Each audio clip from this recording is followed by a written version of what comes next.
BNP chairperson এখন এসে হ্যাঁ পক্ষে বলছেন, আপনি এটা কিভাবে মূল্যায়ন করছেন, এবং জামাতের আমির যেটি বলছেন যে চাপে পড়েই তিনি আসলে এটা করছেন, আপনি কিভাবে না, বিশ্লেষণ চাপ কে দিয়েছে? যদি কেউ চাপ দিয়ে থাকে তাহলে তো হ্যাঁ ভোট ক্ষতিগ্রস্ত হলো। চাপ দেওয়া মানেই হচ্ছে নির্বাচনে প্রভাব বিস্তার করা, নির্বাচনে প্রভাব বিস্তার করা মানেই হচ্ছে নির্বাচনের আচরণ বিধি লঙ্ঘন করা। ফলে জামাতের আমিরকে বলতে হবে তারেক রহমানকে কে চাপ দিয়েছে, কার চাপে উনি তা বললেন। এবং যদি কেউ চাপ দিয়ে থাকে তাহলে সে অবশ্যই নির্বাচন অশুভ প্রভাব বিস্তার করেছে গণভোটে, এবং সেটা বিধিমালার লঙ্ঘন। এবং বিধিমালা লঙ্ঘন হলে গণভোট বিতর্কিত হবে। গণভোটের যে আহ নিরপেক্ষ থাকার কথা চরিত্র, সেটা বিতর্কিত হবে। কারণ চাপ দিয়ে তো কাউকে হ্যাঁ বলানোর কথা না, হ্যাঁ তো স্বতঃস্ফূর্ত ভাবে বলার কথা, স্বেচ্ছায়। ফলে জামাতের আমির কিন্তু বলে ফেললেন যে কে বা কারা চাপ দিচ্ছে, কারা চাপ দিচ্ছে। নিশ্চয়ই উনি জানেন, ওনার সামনে চাপ দিয়েছে নিশ্চয়ই, তাই না? এখন এটা তো ওনাকে বলতে হবে। জি, চাপ দিলে বা সেটি একটা অপরাধ যেটি বলছেন আপনি, সেখানে তো একটা দ্বৈত চাপ অবস্থান দিলে আমরা অপরাধ দেখতে না, পাচ্ছি। চাপ দিলে বিধিমালা লঙ্ঘন। চাপ বিধিমালা দিলে লঙ্ঘন, বিধিমালা লঙ্ঘন, আচ্ছা, মানে অপরাধ না। আরেকটা বিধিমালা লঙ্ঘনের জায়গায় চাপ ঠিক বলবো না, কিন্তু আরেকটা বিধিমালা লঙ্ঘনের জায়গায় যেটি দেখলাম, নির্বাচন কমিশন বলল সরকারের কেউ প্রচারণা চালাতে পারবে না, প্রজাতন্ত্রের কর্মে নিয়োজিত বা সরকারি কর্মকর্তা কর্মচারীরা তারা করতে পারবেন না, কিন্তু তারা এত করে আসলেন এবং একদম খোদ ডক্টর ইউনূস মাননীয় প্রধান উপদেষ্টা থেকে শুরু করে উপদেষ্টারা উঠান বৈঠক নানান রকম প্রচারণা চালালেন। প্রফেসর আলী রিয়াজ তিনি ব্যাখ্যাও করলেন যে হ্যাঁ এর পক্ষে যদি গণভোটের সরকার থাকে তাতে আইনগত কোনো বাধা নাই, তাতে নৈতিকও কোনো বাধা নেই। তারা আইনজীবীদের সাথে বিচারপতিদের সাথে নাকি কথাও বলেছেন এই বিষয়ে, এবং তারা নিশ্চিত হয়ে বলছেন বাধা নেই। কিন্তু নির্বাচন কমিশন জানিয়ে দিল যে এটি বিধিমালার লঙ্ঘন, নির্বাচন দণ্ডনীয়। কমিশন কিছু জানে নাই। চিঠি দিয়ে নির্বাচন বলল না যে কমিশন কিছু শাস্তিযোগ্য জানায় নাই। অপরাধ। নির্বাচন কমিশনের সামনে একটা আইন আছে, যে আইনটা হ্যাঁ, আগেই বানানো, সে আইনে যা লেখা আছে নির্বাচন কমিশন সেটা মনে করিয়ে দিয়েছে। হ্যাঁ, এখন কেউ যদি বলে আমি বিচারপতির সাথে কথা বলেছি, এর সাথে কথা বলেছি, ওর সাথে কথা বলেছি, আইনের বইটা একটু পড়লেই তো হইতো। এই সরকারে তো আইন জানা লোক আছেন একাধিক, তারা একটু পড়লেই পারতেন। এটা তো খুব স্বাভাবিক। নির্বাচন কমিশন কিন্তু কোনো নতুন কথা বলে নাই, যা লেখা আছে সেটা মনে করিয়ে দিয়েছে। এই শাস্তির বিধান, এই যে এটা যে অন্যায়, জরিমানার বিধান, এটা তো ওখানে লেখাই আছে, এটা তো তাহলে নতুন আমার কিছু দুইটা না। প্রশ্ন, এই দ্বৈততাটা মানে এই যে দ্বৈততা এটা কেন হলো এক, এবং এই যে হলো এতদিন ধরে যে প্রচারণা চালানো হলো, তাহলে এটা যদি শাস্তিযোগ্য অপরাধ হয় কিছু কি করা হবে? তাদেরকে কোনোভাবে কোনো বিধানের আওতায় আনা যাবে যারা করলেন? না, কিছু করা হবে কিনা এটা আমি কেমনে বলবো? এটা বলতে হবে নির্বাচন কমিশনকে। নির্বাচন কমিশন যেহেতু সবাইকে মনে করিয়ে দিয়েছে এটা অন্যায়, তাহলে যারা অন্যায় করেছে তাদের শাস্তিরও বিধান থাকা উচিত। এখন সেই আছে বিধানও তো। এখানে আছে। হ্যাঁ, এই জন্য সরকার নাকি এখন ব্যস্ত হয়ে এই আইন সংশোধন করছেন। তো আগে অপরাধ করে পরে আইন সংশোধন করা, এটা করা যায়? ধরেন আপনি একটা লোক খুন করে আসলেন, তারপর মৃত্যুদণ্ড বাতিল করলেন, এটা করা যায়? আইন তো ওনারা ভালো জানেন, আমরা জানি না। কিন্তু আইনের যে ব্যবহার আমরা দেখতে পাচ্ছি গত কিছুদিন ধরে, সেখানে তো আমরা ফ্যাসিবাদের বাইরে কোনো আচরণ দেখতে পাচ্ছি না। ফ্যাসিস্ট আচরণই তো আমরা আবারও দেখতে পাচ্ছি আইনের ব্যবহারের ক্ষেত্রে। একই মামলায় একজন সাংবাদিক গ্রেপ্তার হয়ে চলে গিয়েছেন কারাগারে, আর বাকিরা ঘুরে বেড়াচ্ছেন এবং সেই রকম ভাবে কথাবার্তা বলছেন। আবার অন্যদিকে এই মামলাটা করা হয়েছে, একজন সাংবাদিককে আগে আটক করে পরে মামলা হয়েছে। ওনারা আটক করার সময় জানতেন একটু পরে মামলা হবে। ফলে এইসব জিনিস তো হচ্ছে অহরহ। ফলে এটাও হতে পারে এই আইনটা সংশোধন হয়ে যাবে, সংশোধন হয়ে আবার একটা দায় মুক্তিও দিয়ে দিবে, দিয়ে আবার এটা গণভোটে ঢুকাই দেওয়া যেতে পারে যে এই প্রশ্নটা গণভোটে ছিল না, এখন আমরা গণভোটে দিয়ে দিলাম। গণভোট নিয়ে প্রচারণা করা যাবে নাকি যাবে না? কারণ এই গণভোটের মধ্যে একটা আইন আছে, সেটা বলা হয়েছে, একটা প্রচারণার মধ্যে একটা লেখা আছে যে আপনারা যদি গণভোট দেন তাহলে বাংলাদেশে গণভোটের বিধান চালু হবে।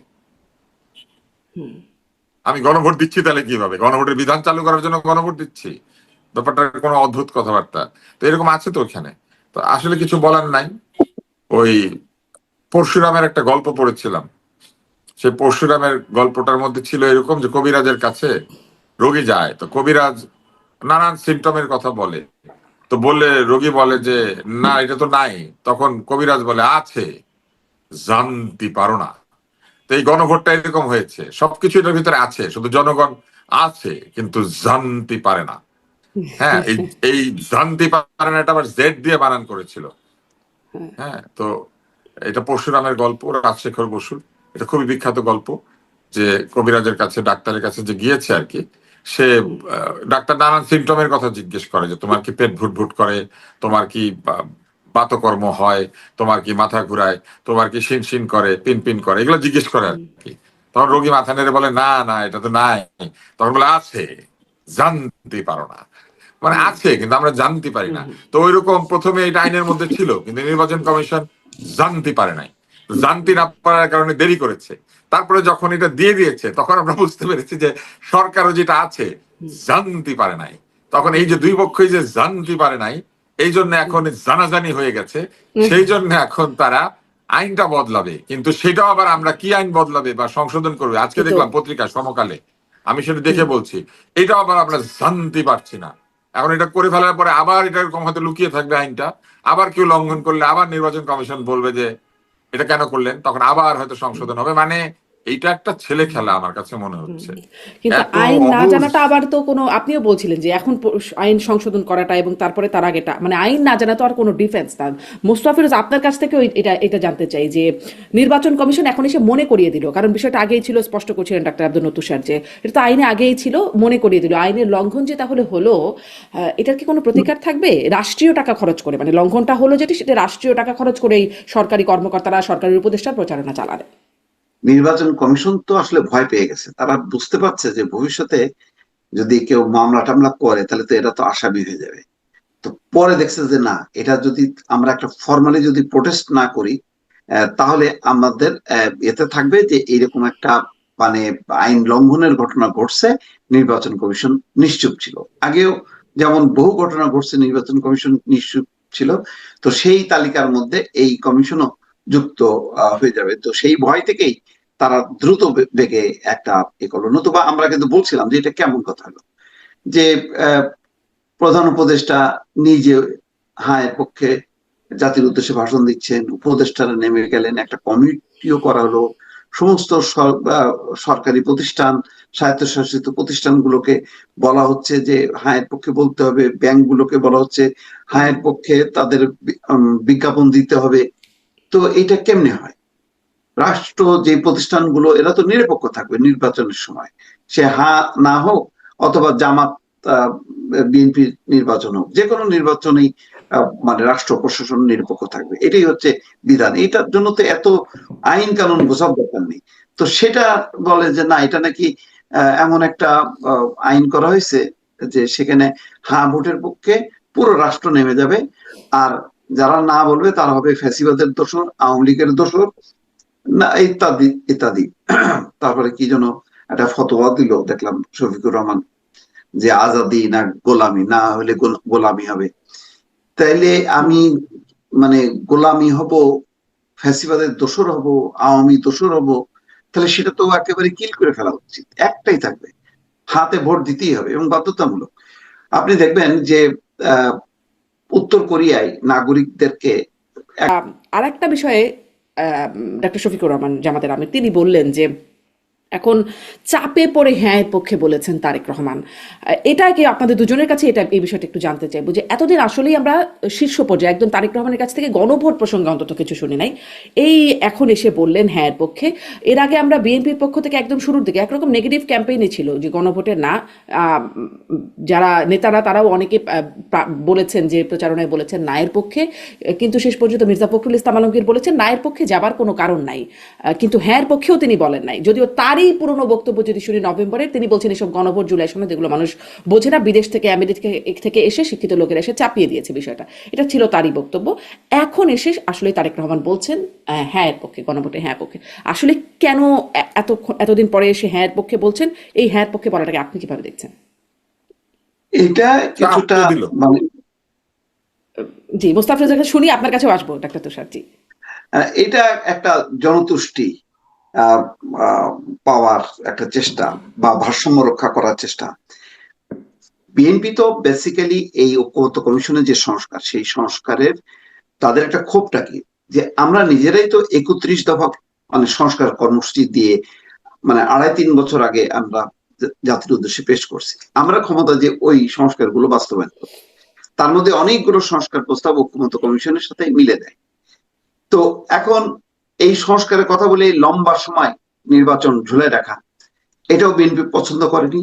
আবার সংস্কারের এইরকম জটিল বিষয়গুলো নিয়ে সংসদকে বাদ দিয়ে এক ধরনের চেষ্টা, মানে তার পক্ষে ম্যান্ডেট নেওয়া, মনে হচ্ছে যেন এই সরকার নির্বাচন কন্ডাক্ট করে না, তার নিজের ক্ষমতার জন্য মনে হচ্ছে যেন গণভোট আর রাজনৈতিক দলগুলোর জন্য সংসদ নির্বাচন, এরকম একটা বিভাজন।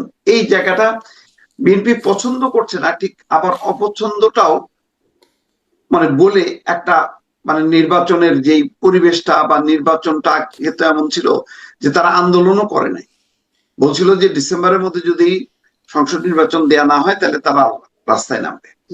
সেটাও তারা করেনি, যে যাতে অন্য কেউ সুযোগ না পায়, এই সুযোগে যাতে নির্বাচনটা প্রলম্বিত না হয়।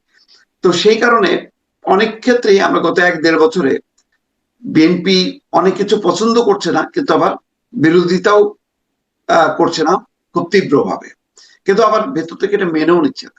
আমার ধারণা যে গণভোটের ক্ষেত্রে ঠিক অনেকটা তেমন হয়েছে। বিএনপির সাধারণ পর্যায়ে নেতা কর্মী কারোর মধ্যে ওই গণভোট নিয়ে কোনো আকাঙ্ক্ষা নেই। এমনি সামগ্রিকভাবে জামাত এনসিপি নেতা কর্মীরা কতটুকু অংশ গণভোটের পিছনে ব্যয় করার, কতটুকু অংশ হ্যাঁ ভোটের মানে সংসদ নির্বাচনের পক্ষে ব্যয় করে, এটা দেখলে দেখা যাবে যে 95% হচ্ছে তাদের হচ্ছে সংসদ নির্বাচন, আর 5% হচ্ছে গণভোট। তো বিএনপিও যদি গণভোটের কথা শুরু থেকে বলতো, তাহলে বোধহয় এই গণভোটের কথাটা কোনো পক্ষই আর সামনে আনতো না। কারণ কোন পক্ষই এই গণভোটের যে বিষয়বস্তুগুলো, সেই বিষয়বস্তুগুলো পাবলিককে বোঝানো, সেটা যেমন তাদের কোনো আগ্রহ নেই, তেমনি এই গণভোটের বিষয়বস্তুগুলো হুবহু বাস্তবায়ন করবে সেই আকাঙ্ক্ষাটাও কিন্তু নেই। এইগুলোরও একটা পপুলার যে সংস্কার, মানুষ চাই সংস্কার, সংস্কার হলে বোধহয় দেশের একটা আমূল রূপান্তর হবে, সুতরাং এটা নিয়ে অনেকে পাবলিককে আকৃষ্ট করার একটা চেষ্টা করে, কিন্তু ভেতরে ভেতরে তাদের মধ্যে কিন্তু ওই বিষয়টা নেই যে তারা এটা বাস্তবায়ন করবে। প্রতিটা রাজনৈতিক দলই কোনো না কোনো ভাবে এক ধরনের স্বৈরতান্ত্রিক ধাঁচে মানে তারা গড়ে উঠেছে, যারা নিজেরা গণতন্ত্র কাঠামো নিজেদের দলের মধ্যে প্রতিষ্ঠা করেনি, তারা কিভাবে সংস্কার নামক এই প্রতিষ্ঠানটা, বিষয়বস্তুটা তারা রাষ্ট্রীয়ভাবে এটা মানে বাস্তবায়ন করবে, এটা আমার মাথায় আসে না। তো এক ধরনের স্ববিরোধিতা হচ্ছে, একটা ওই যে ইঁদুর বিড়াল মানে খেলার মতো। আপনার কথা থেকে আমি দুটো বিষয়, আপনার মূল্যায়ন থেকে, যে ভেতরে ভেতরে আসলে বাস্তবায়ন করবে সেরকমটা না, মানে একটা স্বৈরাচারী মূল্যবোধ বা অবস্থান সব দলগুলোর মধ্যেই থাকে। আর একটা বললেন যে সরকার তার নিজের ক্ষমতার জন্য গণভোট, ওই অংশটা আমি একটু বিশেষ করে বুঝতে চাই। সরকার তার নিজের ক্ষমতার জন্য গণভোট, এইটা এই বিশ্লেষণটা কেমন আসলে? তাদের এটা হলো যে শুরু থেকে তারা বলে আসছে যে নির্বাচনটা তাদের কাছে মুখ্য না, সংস্কার এবং বিচারটা। তো সংস্কারের ব্যাপারে একটা লম্বা ধরে 8 মাস ধরে তারা একটা কমিশন করছে, কমিশনের বিষয়বস্তু গুলো তারা করছে, এটা নিয়ে জুলাই সনদ স্বাক্ষর করছে রাজনৈতিক দলগুলো, বিএনপি সহ, এনসিপি বাদে বাকি সব রাজনৈতিক দলগুলো স্বাক্ষর করছে।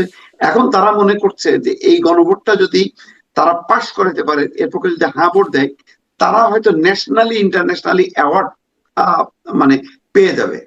হয়তো আন্তর্জাতিক কোনো কোনো মহল মানে প্রস্তুত হয়ে আছে গণভোটের বিপুল বিজয়ের মধ্য দিয়ে আর একটা হয়তো নোবেল পুরস্কার কেউ কেউ পাইতে পারে। এইরকম একটা মনোবৃত্তির কারণে এটা কি হবে না হবে, কিভাবে বাস্তবায়ন হবে বা কে বাস্তবায়ন করবে, এইগুলো মাথায় নেই। তারা মনে করছে যে এই গণভোটটা জয়যুক্ত করলে, যেহেতু ইউরোপীয় ইউনিয়ন, পশ্চিমারা সংস্কার শব্দগুলো খুব পছন্দ করে, সুতরাং সেই পছন্দের জায়গাটাকে যদি তারা নিশ্চিত করতে পারে, বাংলাদেশের জনগণ সংস্কারের পক্ষে ভোট দিছে, এটা দেখে তো আরেকটা বিশাল একটা মূল্যায়ন স্পষ্ট। আমি আসলে এইরকম কি একটা হবে গণভোট, করা যাচ্ছে। গণভোটে কি হবে মানে